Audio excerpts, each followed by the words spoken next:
Hello, America, and welcome to First Things First. I'm Jenna Wolfe. That is the Hall of Famer Cris Carter. He's in a good mood. This is Nick Wright. He's in a good mood. We are in a good mood. Jenna yelled at me this morning, America. I did. didn't even do nothing. I did. I was a little bit off. Jenna just snapped at me. What did I do 10 minutes after I yelled at you? She walked in and said, you ever talk like that again, Nick Wright? No. You'll I be said, gone. I apologized. Said, I love you, Nick Wright. I always will. We got a big Wednesday show for you today. Some surprising news about Cam Newton. We've got a LeBron James injury update for you. That also may surprise you, but we're going to start with the Kansas City Chiefs. In 4 short days, Patrick Mahomes will play in the most important game of his career, AFC Championship game at home against Tom Brady and the New England Patriots. Shouldn't come as that big of a surprise. Mahomes threw for over 5,000 yards and 50 touchdowns this season for the Chiefs. Bill Belichick had high praise for this Chiefs offense, said there's not a better, quote, fast-starting team than the Chiefs.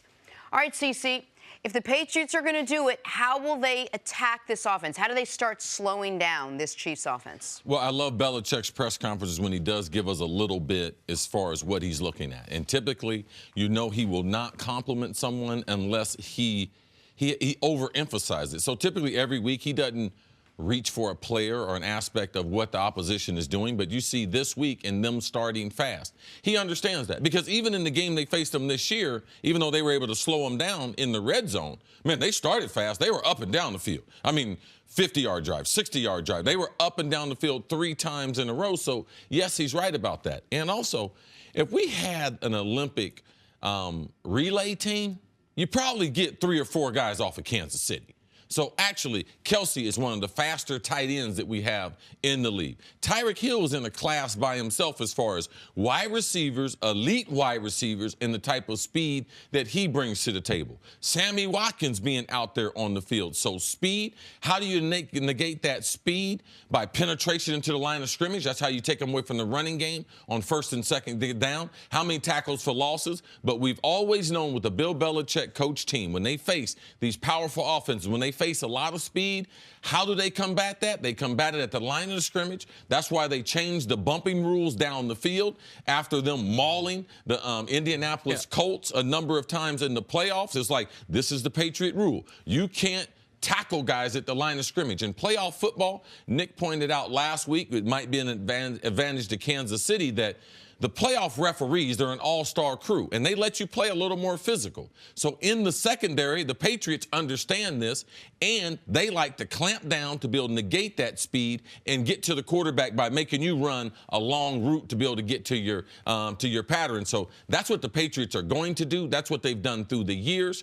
Travis Kelce will be bumped by a linebacker, defensive lineman of some type of sort. He is not going to get a free release down the field. And Tyreek Hill, they will have a heavy concentration. I believe 80% of the game they will double team him or have 2 defenders in his area, Nick. So listen, I said it last week, the Chiefs are the best front-running team that I have seen. That if this team jumps out to a lead, that's when Pat Mahomes stops taking chances. They are more methodical, and they still have the ability, even when being methodical, to have a 60-yard touchdown at any given moment. So it is important that the Patriots don't let the Chiefs in this home environment get off to a fast start.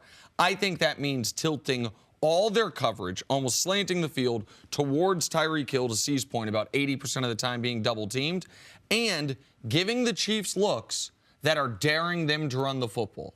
I think they are going to present defensive fronts that say, you've got to run it.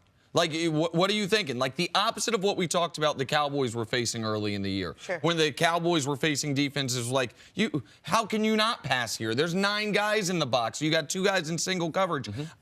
I think the Patriots are going to say to the Chiefs, if you can drive 12-play drives without committing a holding penalty, without having 1 dropped pass, without having 1 play that gets you off schedule, go for it. You know what? We'll tip our cap to you. I think they are going to try to prevent the league's best quick strike offense, the team that has more touchdown drives of 5 plays or fewer than anyone in football, from scoring that way, and see how the game looks in the second half. Right. We know the NFL has changed, especially as far as the emphasis on offense, the amount of points being scored, the amount of yards being accumulated throughout the games this year for the first time ever. The the 4 highest scoring teams that we have in the NFL. They are our final 4 teams. So you have to realize that I believe Bill Belichick will go back to his mentor and Bill Parcells, and he'll try to slow this game down.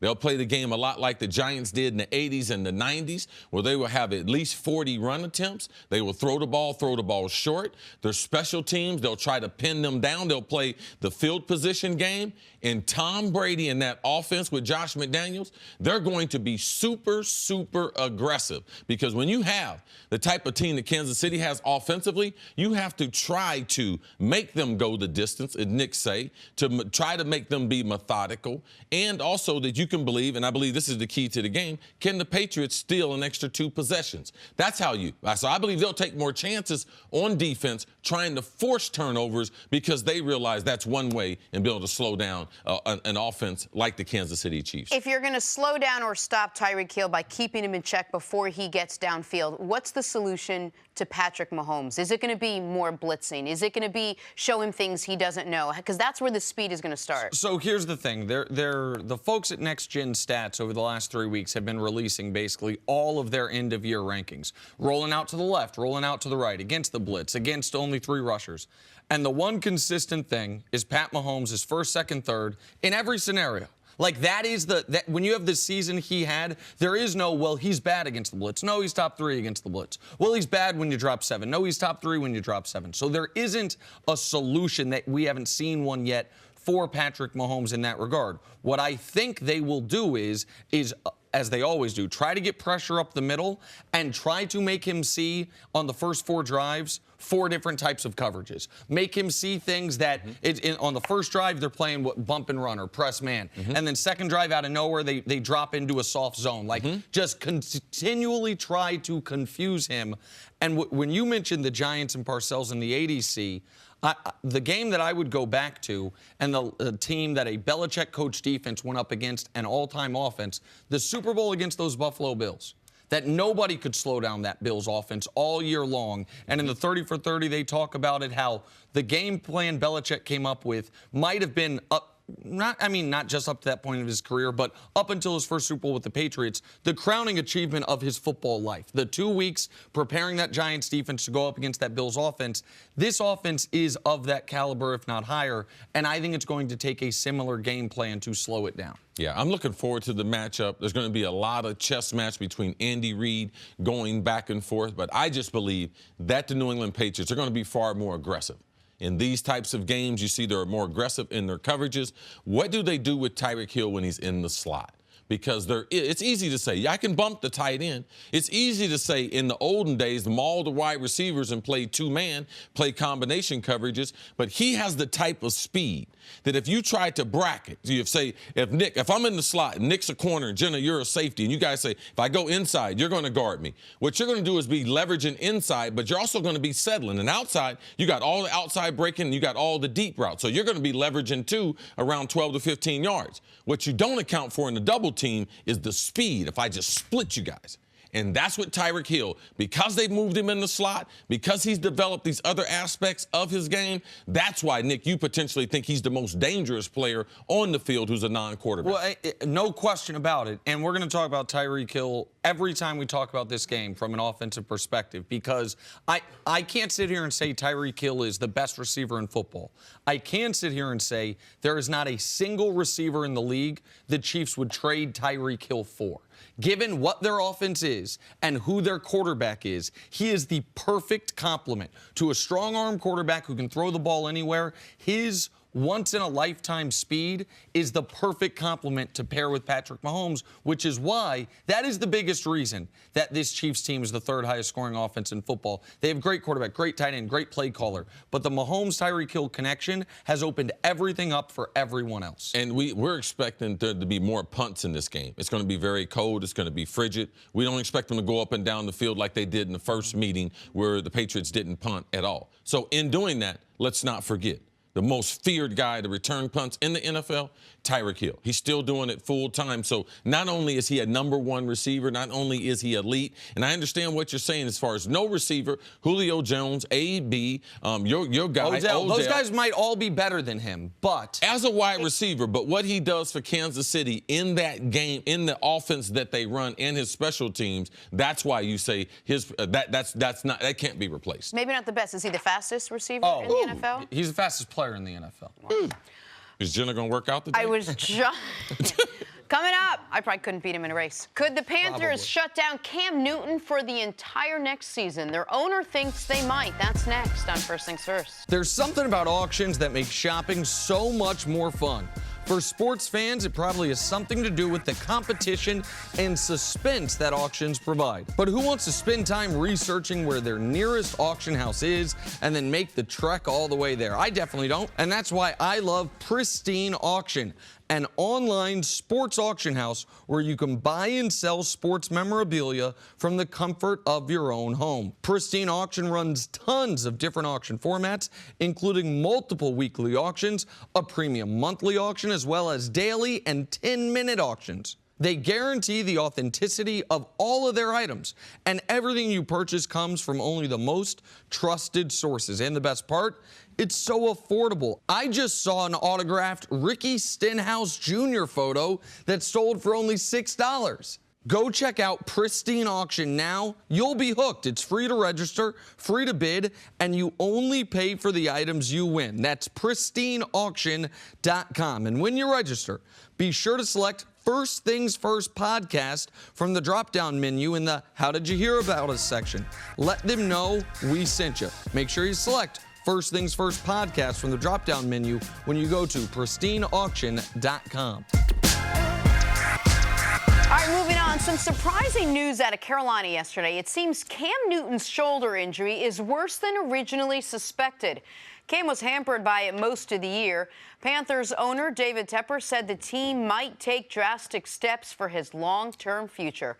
Tepper isn't ruling out Newton missing the entire season, saying we've got to make sure we have our options open in all ways possible, just in case. A lot of different interpretations here, but Nick, what is your reaction to this? Well, I don't want to overreact. I don't think Dave Tepper was saying they expect Cam to miss the season, and I don't think anyone should expect Cam to miss the season. He was kind of speaking hypothetically, and then right after he opened the door to Cam missing the season, he tried to close it a little bit, saying like, well, we're not saying that's going to happen, but the reality is Cam Newton had shoulder surgery last year. He then injured his shoulder in week 6 this year and then got it really injured on that TJ Watt hit and was never the same after that. They need to learn from the mistakes made in the Andrew Luck recovery. And whatever the most cautious process is, whatever the steps need to be, not skipping steps, not rushing back. And if that means Cam isn't ready for training camp, then Cam's not ready for training camp. Like Cam Newton, we know that he has the ability to be one of the very best quarterbacks in this league. We also know that, as we saw last year, that if his play falls off, the team falls apart. And that's what happened last season. That is 100% what happened last season. And so Cam took a lot of criticism late in the year, but we now know he was dealing with a significant shoulder injury. I don't think they have a contingency plan. Like, if Cam is to miss significant time, Taylor Heineke's not the answer. You're not in a position where you're going to spend a premium draft pick on a quarterback because you have Cam. You're not going to spend big free agent money on a quarterback because you have Cam. So they're kind of in a holding pattern, but I would execute extreme caution because he still has another 6 to 8 years left in his career after this coming season. I think Andrew Luck's a good example. I think him and Andrew Luck both 29 years old. So it's relatively, you can compare the two. He's a few steps before Andrew got into the situation that he ended up at because there might have been a misdiagnosis with Cam. He had a procedure done this last year, and he was rehabbed and ready to go. But typically, do you have some type of setback? And he had a couple big hits. The one from Watt was significant. That did change his season. I'm sure it changed his body. And then covering the league this year and spending some time with Cam doing one of his games, I know that he spent an extensive amount of time with the training staff and the medical staff. It got to a point that Cam appreciated them so much that every Thursday night, Cam was having a meal catered to the medical staff because they were spending so much time on him and on his body. He did that out of appreciation. A lot of people didn't know that. So I knew that there was a problem long before that. I don't believe that there is a solution moving forward. I do believe that Ron Turner, the quarterback coach, Norv Turner, the offensive coordinator,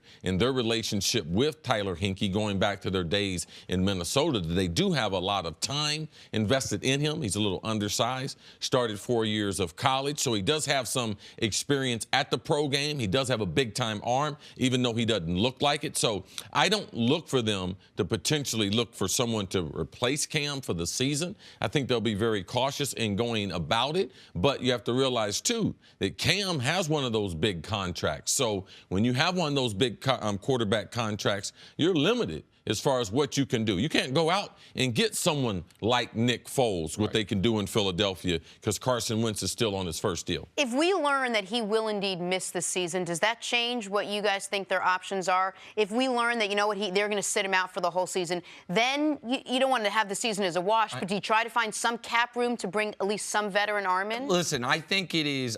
I think it's incredibly unlikely that we would learn he's going to miss the full year until we are into the year. I think if he hasn't played by week 7 and they keep holding out hope, he's on the PUP list to start the season. And then, but to take the hypothetical that they'd say in training camp he's having another shoulder surgery. Well, they didn't have to say surgery. anything yesterday, and they did make a absolutely. comment. Well, but you have to understand too that the owner, this one is his first press conference. Now, he was a minority owner with the Pittsburgh Steelers, but owning the team, this is all new to him. So I think that as he owns the team, he'll get better at the press conference. Because as Nick said, he didn't have to say that. But I give him benefit of the doubt. He's new at this, and he'll learn how to, massage it a little more before saying certain things like this, before people were like, wow, Cam Newton might miss the whole season. I'm sure if you asked him today, he wish he could have that part of the conversation back. But to answer your question, if Cam, let's just say, has a major setback or something to where if before the year they realize he's going to miss the season, I wonder what the Teddy Bridgewater market is going to be. And I know it's the third rail a bit, but given who this owner is and his relationship with the political climate in this country and him being the new age owner, I wonder if this would be the one team that would maybe give Colin Kaepernick a tryout. And that would say if Colin, even 2 years out of football, if he could come in and at least compete with Taylor Heineke. But I don't think you have a lot of options because any quarterback that's available is going to want a multi-year deal, and the Panthers are not in position to give any quarterback a multi-year deal when they have Cam Newton. Yeah, I think you bring up a great point as far as cap. I don't think you're just throwing it in there because if you look at it, if they do the same thing they did with Eric Reed, they were down several safeties and realized, wow, they had him on their board as a potential player. When the safeties end up getting hurt, they needed him, so they went to their board. His name was right there on the board, so they brought him in. Yep. And the stance that he had made for the anthem, it wasn't part of the conversation in talking to the coaching staff. It was about football. And right now, if Cam has an injury, is there a guy that is Cam Newton-ish that has played in the league? None better than Colin Kaepernick. So if they do have the same board, if they're still getting their players the same way I know all these teams get players, then Colin Kaepernick's name will be mentioned in this offseason with Cam Newton and watching his rehab. And the only reason I brought up the political side of it is just the new owner of the Panthers has publicly feuded with the president. And so we know that the president has had negative comments about Cap. That, I think, had maybe a chilling effect for a lot of the owners that are tight with the president. With Dave Tepper, that would almost have the reverse impact that it might for a Jerry Jones or a Bob McNair, the late Bob McNair, who had close relationships with the president. All right, let's take a break. Coming up, talk some Cowboys. Can Jason Garrett bring a Super Bowl back to Dallas? He'd have to stay there in order to do it. That is next on First Things First. On January 26th, undefeated welterweight world champion Keith Thurman squares off against Josecito Lopez. PBC on Fox, live from Barclays Center, January 26th, only on Fox and the Fox Sports app. Time now for Say What? All right, so the Nets beat the Celtics in Brooklyn Monday night. Friends of the show, Richard Jefferson and Sarah Kustok, were calling the game, and RJ had a funny interaction with some Celtics fans after the game. Say what? A lot about some people. Yeah, there's a lot of Boston people. Sir, I just want to say one thing about Boston. You love One, it. You guys love it. got great fans. Boston fans are some of the best in the league. Yeah, And yeah. two, I'm 4-0 against Boston in the playoffs. A little Get that, RJ. sticker right there. Our friend Sarah Paul's like, how's this going to go? RJ is becoming a media superstar now. He's good. And He really is. He's charming. He's great. The telecast, they really work well together. The Brooklyn Net, if you look at the type of talent that they have, not only on the court, but Kustok, Richard Jefferson, Ian young Eagle. broadcasters. Oh, man, they really are doing a good job. No, it's really Good job. And I like RJ. And one of the things RJ brings to the table, and you brought this up, is when you played as long as he did. And they got the what's name? Oh, man. They have great in-stadium people as well. See. Oh, yeah. The Peloton coach. Yeah, the that what you were Peloton gonna coach say? is also. Yes, that is what he was going to say. Allie Love. Watch the show later. Ali Love, she's outstanding. Time for stories to start your morning. Good news for Carson Wentz. Doug Peterson reaffirmed his commitment to Wentz moving forward. We got 3 hours. You can bring it up again. But he mentioned he would love to keep Nick Foles. So the Eagles are all in on Carson Wentz despite the Foles magic carpet ride. See, Eagles making the right decision here? Of course. What other decision is there? Oh, Nick Foles is the starter? Well, oh, you don't have a got- quarterback competition? You think they haven't had a quarterback competition?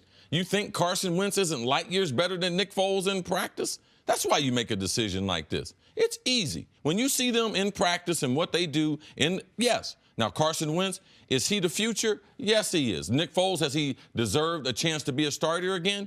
Yes, but both of those things can be true. And listen, they can't bring it cap-wise. They literally can't, but also practically speaking, you can't have Foles looking over Wentz's shoulder if the team gets off to a slow start in that market with those fans. I know my friend Adam Lefko presented the idea of the starter closer. Carson Wentz is your starter. Nick Foles Of the is your game or closer. the season? The season. I don't think that's a real football Was that a thing, radio show or something? What? That couldn't have been on TV. It's on a Because people internet typically show. get a little more sophisticated before they get to Internet, TV. on an internet So what? Somebody's basement?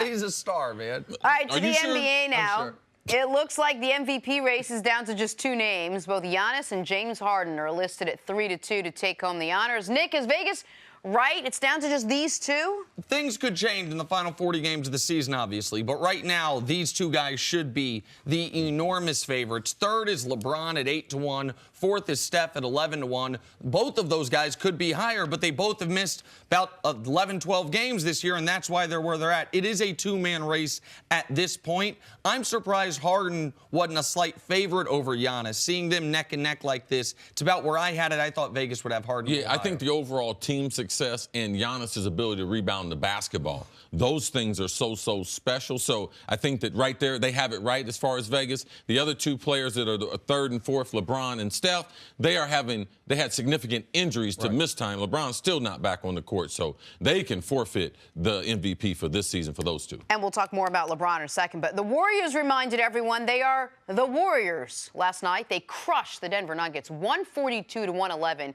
Katie, Steph, and Clay combined for 89 points. And the team set an NBA record with 51 first-quarter points. Nick, when the team is playing like this, how big is the gap between them and the rest of the West? Well, them and the rest of the NBA, it's what we've seen over the last 2 years. When they're playing like this, we've seen in the playoffs one team take them past 5 games. You cannot beat this team nights that Clay, Steph, and KD are hitting shots. They're just, when those three guys alone can account for 89 points, they're not going to be beaten. They were playing a Nuggets team that's trying to say, we're right there with you, and they ended that game in the first quarter. Last night's game was about hope. The NBA hopes that maybe Denver or someone can give them a competitive series. We saw what happens when hope meets focus, because last night, Warriors focus like the world champion that they are, lets you know that there's no hope for the rest of the NBA, and focus will always win, Jenna. Got it. When hope floats, it's an entirely different story. Great reference. Completely. Finally, good and bad news for the Lakers. The bad news first. Rich Paul said LeBron is out for at least the next 2 games, maybe more. Good news, though, the Lakers did beat the Bulls last night, 107-100. Nick, you've been on the story from the beginning. What do you make of the Lakers without LeBron? All right, so let me just first quickly address the LeBron injury news. So I was told Friday night, but I wasn't in a place to reveal it, but now Rich Paul has revealed it publicly, that as of Friday night, it was 10 to 12 more days minimum. That the reevaluation that's going to be released today, throw that out the window, that it was 10 to 12 days minimum from Friday night. I've now been told, you can cross off OKC and cross off Houston's Rich Paul said, probably also cross off Golden State. So that means this is officially the most significant injury of LeBron's career, the only real injury of LeBron's career, and what that means for him moving forward, I'm sure we'll discuss at length later. For the Lakers right now, the story is this was an opportunity with LeBron out and with Rondo out. Someone step for up. one of these young players to show, okay, I'm going to take a back seat when LeBron's out there. But when he's not, we're not going to be the Cavs of the last few years that can't win a game without him. But they basically have been. And it is really, to me, disappointing to see the stagnation from last year to this year of Lonzo Ball and Brandon Ingram. They're statistically identical players that are just slightly worse than they were last year, playing almost identical minutes. Ingram, he's down in rebounds and assists and three-point percentage. Lonzo's down in points, rebounds, and assists, slightly up in three-point percentage. The lack of growth, and by the way, add D'Angelo Russell. When he was on this team, the lack of growth for him until he went to the Nets and actually blossomed a bit as a player.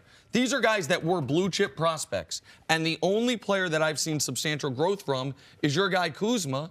And given the circumstances of what I've seen from the other guys, I give Kuzma the credit for that more than I give the Lakers' infrastructure. That's the most concerning thing is, where is the pop of their young two blue chippers? And when you don't have development in two guys that you spent those high lottery picks on, that's when you start to get pressure on the coach. Because it's one thing to win games. It's another thing to be able to develop young players. You might not like the coach in Philadelphia. You might not like his strategy. You might not like it. But the reason why he's still there is because when they were losing, those players develop. That's why you could have Ben Simmons in the highlight. That's why you can have Joel Embiid going off last night for 31. And when you don't have that, and you've seen the lack of development in Ingram, lack of development in Ball, and now I'm going to give them a little bit of a break because this Lakers team is not put together to be absent of Rondo and absent of LeBron. Like, you need one of those playmakers in there. Now, yes, there is an opportunity. There's an opportunity for someone else to be the primary ball handler, that being either Ingram or Ball. Neither one of them have embraced that or taken over that. And also there's an opportunity for leadership. And that's one of the things that I don't see in either one of these players. And you can be a lottery pick, but it's hard not to be an elite player, be a top 5 lottery pick, and not be some type of substantial type of leadership that comes from you. Like, that part right there, the coaching development and the lack of leadership and potential energy between those two players, I believe that to be a problem, and that's a Magic Johnson, Rob Pelinka problem. Yes. I mean, can you look at this and say, well, when LeBron is in there, or to some degree Rondo, the guys don't have to do as much. They don't have to, maybe they're not spending as much time developing because there's always, well, we've got this safety net, so let's just sort of play, and at the end in the fourth quarter, he's going to save us again. Maybe that hampers or stunts their development or growth a little bit? But so here's the thing, like, maybe the Lakers will be fine. Like, they are still going to get playoff LeBron. They are still going to have Rondo back. They are still, if they end up on the other side of the bracket than Golden State, I think they could win a couple rounds in the playoffs because of LeBron. But what about these players? What about the number 2 pick of the 2017 draft, Lonzo Ball, the number 2 pick of the 2016 draft, Brandon Ingram, and what those guys are supposed to be on their NBA trajectory? What about who those guys are that if LeBron after this season were to say, you know what, I just want to be a movie star. You know what, I want to move to Nepal and be I'm done. Who are those players? Right. And There's no what does it mean excuses for those players not to develop, and not only the impact it's going to have on this season, but if you're a free agent, if you're Kawhi, you're like, I like the Clippers, Doc Rivers. Remember, they got some players far more developed than the younger Lakers players, and man, I'll stay in the same building, and I like the Clippers situation better because the lack of development. So it becomes important also from a trade standpoint. Of course. A superstar coming there, and from a trade standpoint, you want the league to be clamoring. I want this guy. I want that guy. I want that guy. And now, right now, who they want? They want Kyle Kuzma, which should be the third guy in a trade that they should be discussing. That's the most disappointing part of this. There was potential silver lining. Oh, LeBron's going to miss. I thought it'd be 3 to 5. Chris said it'd be longer than that. Now it's now going to be 10 to 13 games he ends up missing, or 11. We know at least 11. That, oh, well, during this month of basketball, Ingram or Ball can really enhance their trade value, show they could be the centerpiece of a trade. They haven't done that. And I won't believe those guys, I can't put it all on the Lakers, I won't believe those guys are putting the work in until they're not shooting 62% and 42% respectively from the free throw line. Wow. Like from the free throw line. Come on. Like that it shouldn't be that hard. All right, let's get back to football. Talk some Cowboys. At the midway point of the year, this season, they were 3-5. Couldn't find an identity, and the jury was still out on Dak Prescott. Oh, and the head coach, Jason Garrett, well, he looked to be on the chopping block.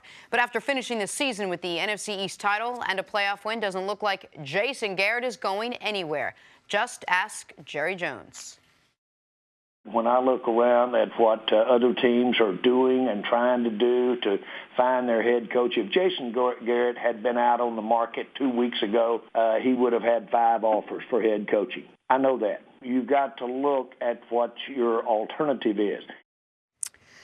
So if you listen to that whole interview, Jerry Jones, rather, gave him high praise, came just short of talking extension. But if you just focus on what we have, is Garrett the right guy to take the Cowboys to the next level, CC? Of course he is. Absolutely. Because he understands the Dallas culture. Every ownership, every owner, every team, every locker room, every franchise has a culture. And you have to try to understand that culture compared to most owners are not going to give you the Nick Saban. Oh, you can come in and create whatever you want, blow up everything, fire everyone. They're not going to do that. It costs too much money, and no one has earned that type of trust. Unless Bill Belichick, him and the Crafts fall out, and he would decide to go anywhere. Who else? I mean, well, the Raiders. I hope people are learning from that. Oh, okay. Yeah. Okay. How did that work out so far? Not great. All right. I can guarantee he won't make it to the end of that contract. So being able to manage the franchise from a PR standpoint, their players are developed. We just got off the Lakers. Man, what's the problem? The younger players aren't developing. Well, Jerry Jones and Stephen Jones, that draft part, their draft room, their pro personnel, their college scouting, it has been tremendous. Man, they have gotten players, and they have developed those players. Now, they have taken some chances on some edgy guys as far as personalities. Are they going to be involved in the drug program? And they've missed on some of those guys. But they have taken a chance on guys in the draft and developing them. Jason Garrett has been a part of that. Their staff has already got overhauled. So they allowed the coaching staff to make the changes. You can see the young players are adjusting to those coaches. So, yes, I do believe that Jason Garrett is a good enough football coach from an X's and O's and all the other things. Managing the game and managing the culture of that team, I think he's done a good job of that. I think we need to remind the audience what an NFL head coach historically has been. Because in this hiring cycle, what it looks like a lot of teams are doing is they find the offensive coordinator they want, and they're like, we're just going to make you the head coach. They are hiring guys to fix their quarterback, to run their offense, and they're giving them the head coach title. And if people want to ask, well, why would they be doing that now, just absent of Sean McVay and him being popular with the Rams? Well, if you look at the game and if you look at the rules of football, they've almost eliminated a lot of the special teams. So now the football game is not a third offense, a third defense, and a third special teams. And based on the rules, it is more of an offensive game, not just because of the rules and them throwing the ball, but teaching the game. I would much rather have an offensive coach now because I can teach the rules of the game to my defensive staff and how we're going to attack it. Everything leans to the offense. So right now, if you're an owner, I would lean towards hiring an offensive coach for those reasons. And just look at the Final Four. It's not the 4 best defenses in football. It's 4 best offenses in football. Easily. The 2 best defenses in football won a combined 0 playoff games this year. The Ravens got manhandled, and the Bears got unlucky. But when you play that style of football, luck plays a bigger part of it because you're playing low-scoring games. And even if you look at those other teams that got eliminated, Nagy, offensive coach. Lynn, Chargers, offensive coach. Absolutely. And so this is the way the league is going. But the reason I bring it up is Jason Garrett is a good CEO. He is good at being the head coach of the Cowboys. There's a lot involved in that. Now, in my opinion, could he use a better COO? Could he use a more creative offensive mind to help develop the offense and develop Dak? I think he could. Now, they seem committed to Scott Linehan. Right. They've made that clear. But Scott Linehan's been an offensive coordinator in this league from 2009 until now, with the Lions and the Cowboys only 1 year off.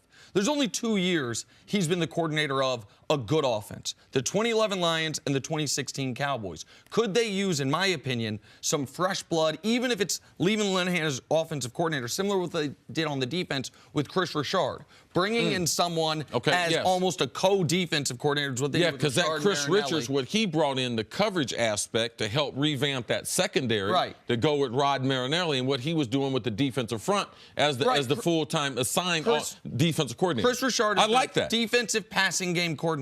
Do I think the Cowboys could use a passing game coordinator to help the route combinations in Dak? I do, but that is not what Jason Garrett is there for. I know he was a quarterback, but he is not. He's got a lot of other things on his plate that aren't, I am going to be the quarterback whisperer that the Jets are asking Adam Gase to be, for example. Or I'm just going to be a head coach in general. In Dallas, it's a whole different game. You have to be a conduit between Jerry Jones and what happens on the football field, which is an entirely different skill set that you need to have where other coaches maybe wouldn't be as successful. He happens to be great at that, and Jerry Jones And he's 77 and 59. Like, there's a long list in his career coaching. There's a long list of NFL head coaches that we consider good coaches that have a winning percentage right around 56%. That's where Jason Garrett is. I do think the offense could use a little more nuance, if you will. I wonder if they'll add it this offense. I don't think people care that much, but I'm going to say this. Jason Garrett's a good guy, too. Beginning and end of the day, man, he's a good guy, man, and I would like to see him be successful because I like to see good people be successful at their profession. I care about that. I'm glad he's a good guy. Absolutely. All right, Jenna. I'm now a Jason Garrett guy. I don't care so much. Coming up, he doesn't care so much. Does the Patriots defense have any answer for Tyreek Hill? That's ahead on First Things First. Welcome back to First Things First. Former NFL head coach Eric Mangini is here. Good morning. What's the smirk for, Now Coach? television Happy diva. to be here. Now television diva got all new threads on. It looks good. We're about to talk about someone who's high maintenance, so we bring in our Someone favorite who's high maintenance. guest. I am. When I think I'm a Coach problem. Mangini, I think high maintenance. There's a lot of talk about Antonio Brown's future after the way the Steelers season ended, you know, with him not playing in their last game because he walked out of practice their last week. Seems unlikely he will be back with the Steelers. Jerry Rice says AB wants to be with the 49ers. And now Bruce Arians, Tampa's new head coach, says he sees, quote, too much diva in the star wide receiver. A lot of takes here, Coach. What do you think the challenges that present itself in bringing a guy like AB into a locker room? Well, the challenge is, first for the Steelers, is letting him go. When you've got a guy that is as talented as he is, the idea of giving him to another team or trading him to another team, it makes you sick. And you want to be able to figure out a way to make it work with the group that you have. And he makes Ben Roethlisberger better. He is an elite player, and he's created a lot of issues there. But it's really hard from a head coaching perspective or from a GM or ownership perspective to get past or to get your head around the idea of letting him go or moving on from him. Now, that being said, it's a little bit like a disruptive kid in the classroom where, from a coaching perspective, you have to spend so much time with that student that you neglect a lot of other guys, and you don't get to put the time into the plan that you would want to with other people. And at what point does that become greater than the value he has on the field? So let's, if we can, almost disregard the first piece of it. Let's just say in a hypothetical, because you always say, I forgot who told you, that if you want to be a head coach, if you want to pick the players, become a GM, if you want to pick the GM, own a team, I'm misquoting it, but you around there? In the range. Okay, so let's just, Art Rooney II has come out and said, it looks like he might not be on the team. If the owner says move him, doesn't matter how squeamish Kevin Colbert or Mike Tomlin are about it, they got to listen to their owner. If you are, what type of environment, what type of team do you think would be best suited to take on Antonio Brown, the good and the bad? Well, it depends on Antonio Brown's approach when he gets to that team. Like New England has historically taken on guys that have been challenging in other environments. And because the locker room is mature, because the majority of the guys are pushing in the same direction, because there's always a chance to win the Super Bowl, a lot of time those guys will come back in line, or they'll fit in with the group because they're looking down the line towards a chance to win a Super Bowl. You see what happens or we've seen what happened in LA with the Rams, where they brought in a lot of guys that would be considered challenging. They're fine. It's fine when you're winning. Those guys become a real issue if you hit a rough patch. That's when it all implodes. Yeah, Deshaun Jackson, Tampa Bay. Now, he doesn't want to be there. When you talk about wide receivers like that, Coach makes a good point. The winning is very, very important, and their overall productivity, because wide receiver, they're about a couple things. Number one, they're about their numbers. Number two, they're about their money. I like the fact that you brought up New England from a culture standpoint, because I believe that New England, they made a trade for Josh Gordon. Didn't they? Didn't they trade a fourth or fifth rounder for him? Fifth rounder. Right? Yeah. Okay, so Antonio, given the number he has, he is the type of player that New England is a perfect trade for them. Because I don't think he's going to get a 1. But he has a cap number for the next 3 years, because as long as Tom Brady is there, they're going to be in a win right now mentality. So I think New England is one of the viable landing spots for him. And I believe it's probably one of the better spots, because the expectations of him when he comes into the building will be totally different if he goes somewhere. Kyle Shanahan, I got a lot of respect for how he coaches, but he doesn't command the respect on day number 1 that Bill Belichick and players in the transition. I don't know what's in the paperwork. I don't know what it is, but somehow, no matter what city they're coming from, on their way to New England, they make a transformation. So Antonio's going to have to decide, how long do I want to be able to play this game? And he's going to have to adjust his attitude, because I'm terrified if I'm a coach bringing him in, not because of productivity. I'm terrified of what the younger players are going to see. And the younger players, if they see the behavior of an older guy who is paid and one of the league leaders and best at his position, you can believe ultimately that kid, when he gets a position in the classroom like AB has, he's going to act like AB does. So when you look at your roster, you're wondering what type of effect that receiver is going to have on your roster. So I would be careful in the places that I'm going to bring him. I also believe that Denver's a viable spot, because guys there, because Emmanuel Sanders is there, and I know the head coach is not having it. He's an old school coach, defensive coach, one that you like, and he's not going to have it. So I'm going to put him in a situation that it puts pressure on him to continue to change compared to accepting the behavior that we've seen in Pittsburgh. And Cris makes a great point.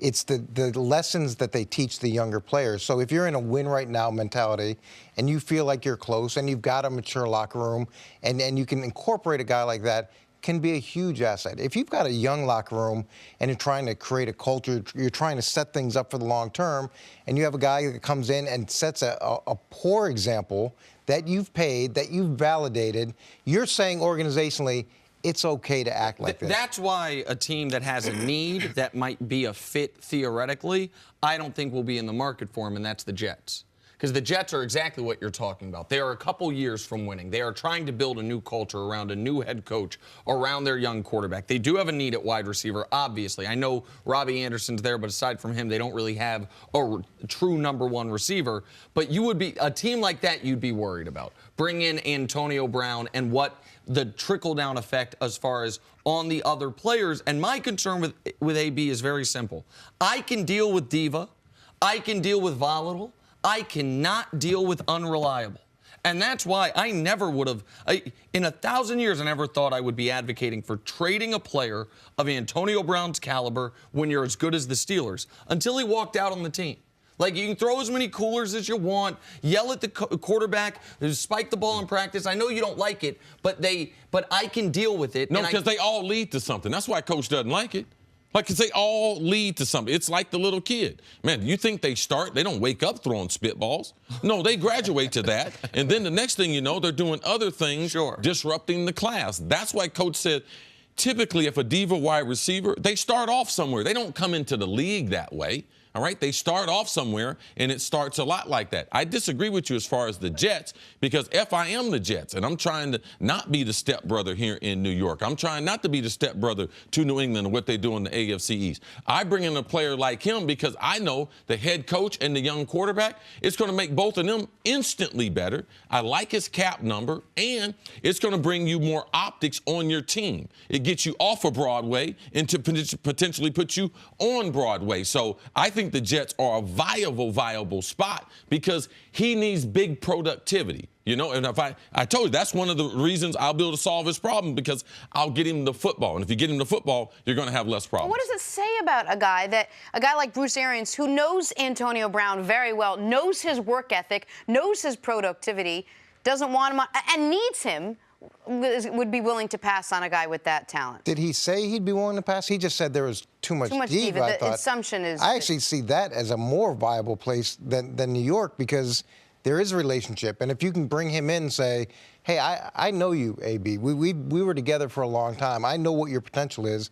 This is what my expectations are here in Tampa. And you get that understanding as a head coach. The thing with Adam Gase is he had some guys that were considered divas down in Miami, yes, and then he shipped them all out. Mm-hmm. So it's hard for me to think that he might be willing to bring him in. But in Tampa, if you've got a pre-existing relationship and you knew a guy before he came up, before he really made it, sometimes you can have that connection of, I'm going to help you achieve your goals. You help me achieve mine. And I think Bruce said that in the follow-up. He said he's a different guy now than the guy that we drafted in Pittsburgh. And you're right about that intel. Typically, if I knew you, and if I knew you before the stardom hit, you have an avenue to be able to get in there for them to have an ear to be able to hear you. Yeah, and they'll be open sometimes to the coaching because you've given them that coaching before when they were a young guy. You've had that honesty that sometimes it's hard to have with someone you don't know, and now you're a star. What is it with your positions? Why do you guys have to be so diva and jerky all the time? Just, come out there and do your thing. And jerky Not all the you, time. of course. Maybe there was a cup of coffee Took where you a were, but hard not turn. anymore. Wow. Okay. When you watch the games this weekend, watch how many times they send 10 guys out there. Watch how many times. I seen the show without me on it. Okay. Hey, be careful what you ask for. Coach, stick all right, 'cause around. I might, You gotta take a break. I'll leave with Coach Mangini. Coming up. Then what will you have? Is the Rams offense all of a sudden that diva stuff ain't We're so back bad. after this.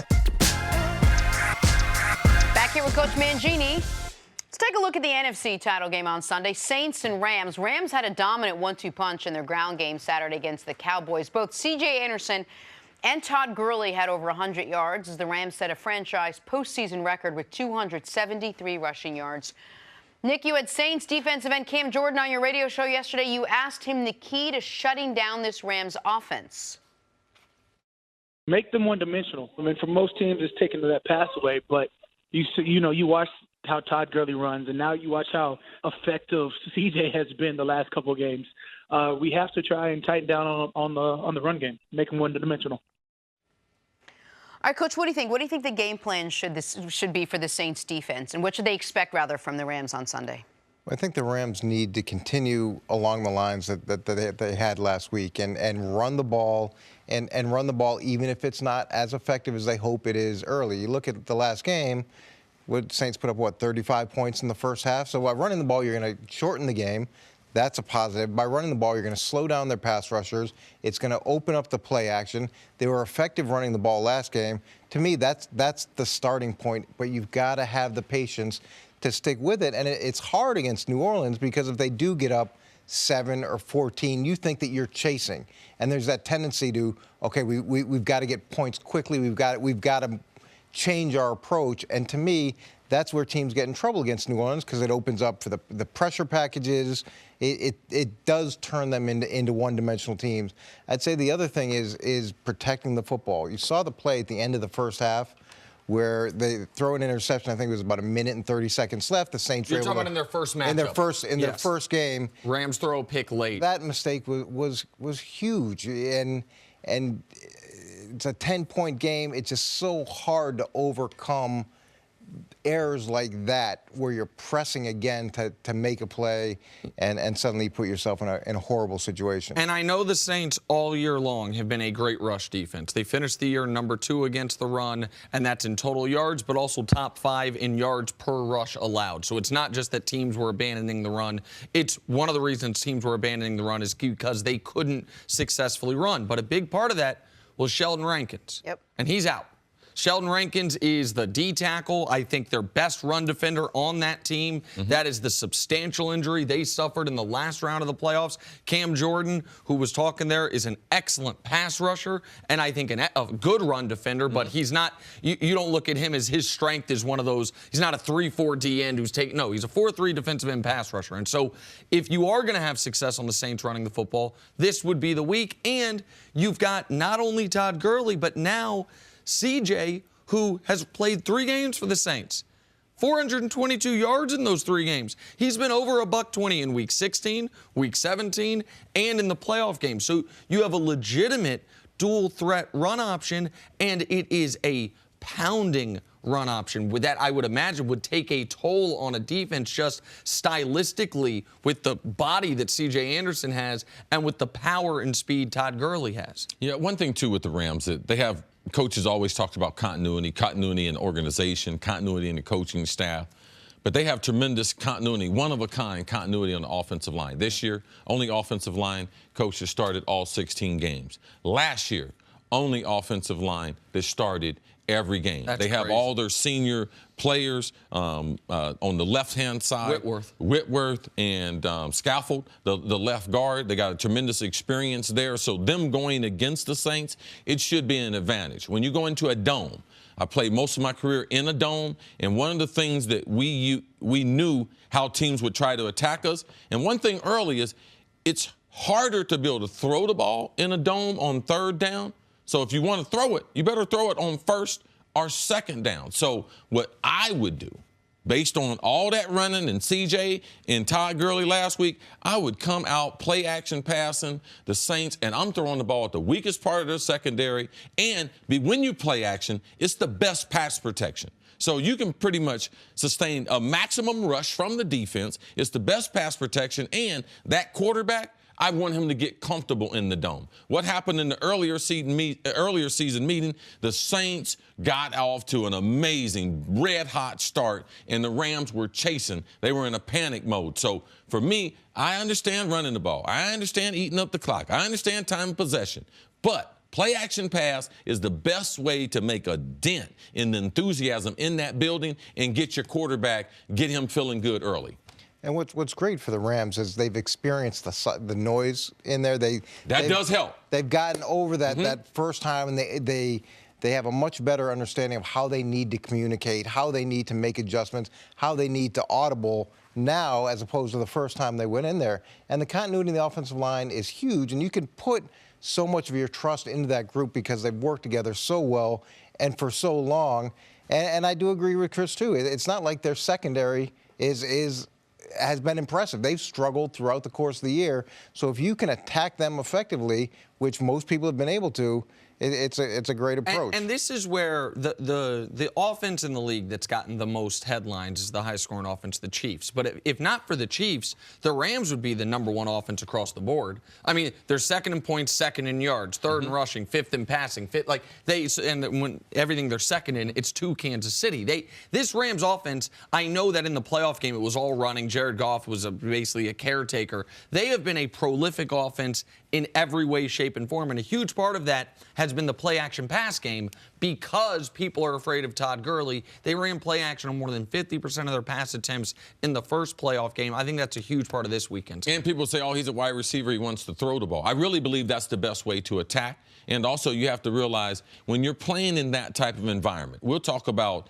the weather in Kansas City, but I don't think people are going to mention playing in a dome. When you play an NFC championship, those domes get hotter. How do I know that? I've played in a couple of them, and I played in a dome throughout my career. So watch the fatigue factor. You talked about Sheldon Rankin. What about that rotation of the Saints? They're down one of their primary defensive linemen. So that rotation, I'm throwing the ball early, but I'm pounding it later on. It's going to be hot in that building. I was in the Superdome when the Saints played the Vikings the last time they matched up in the NFC Championship. The humidity in that game, Brett Favre game, where he threw the interception, Patty Mahomes style going across of his body. So there can be a fatigue factor playing in a dome. Late in the season, you're down in numbers. We know Sheldon Rank is going to be missed. So how do they?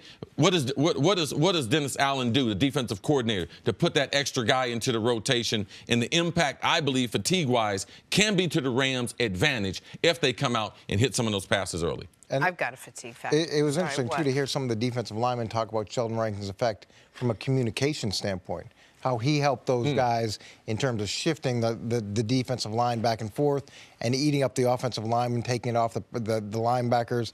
That part's going to be big as well. Quickly, something you said earlier, it's hard to throw on third down in a dome. Why is it's so that? loud. That's when the crowd is Even going if to be a the team has loudest. been there already Yeah, and but knows. the fans are going to be loud throughout, but they are going to be This at will their be the absolute loudest the Saints fans have ever been. What time the game start? What? 3:30. Really? My man Brumley said they'll be liquored up, too. Yeah. Oh, okay. Yeah. No doubt. Thank you for listening to the First Things First podcast. Remember, leave us a review and tell us what you think. Subscribe to the podcast on Apple Podcasts and catch us on FS1 Monday through Friday, 6:30 a.m. Eastern. For Cris Carter and Nick Wright, I'm Jenna Wolfe. So long, everybody.